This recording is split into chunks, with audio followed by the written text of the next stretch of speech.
A lot of this blog is about exposing the limitations of assays and those performing the assays in forensic science. The truth is that very few forensic science disciplines involve assays and methods that have been truly validated. A lot of the folks performing the methods and testing are untrained, non-credentialed, non-technical, glorified traffic cops. All this leads us to one conclusion. Everyone needs to become a skeptic of forensic science.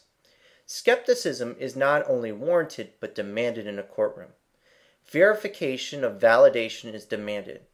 Verification of the process undertaken is also demanded.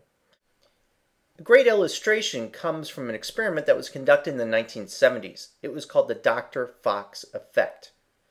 Psychologists designed an experiment to determine how would a medical audience full of highly educated and classically trained scientists and medical personnel respond to a lecture that was completely devoid of content, yet delivered with authority by a convincing phony.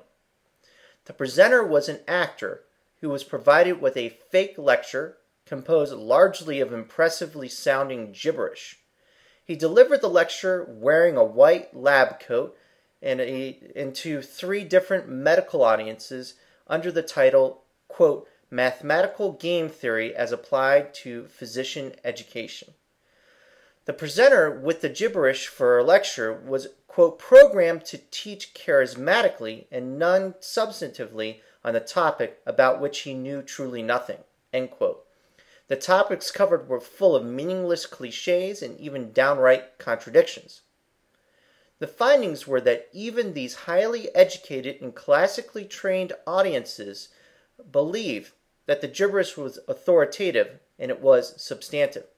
The audiences held 55 psychiatrists, psychologists, educators, graduate students, and other professionals who were produced evaluations for Dr. Fox, and they were overwhelmingly positive. So I ask this question, even if people are technically trained, and even if they're presented with things that sound right, how does a judge have a chance? And how does a lay jury have a chance of ever getting it right? We have to expose the limitations of the assays and remain a skeptic of forensic science.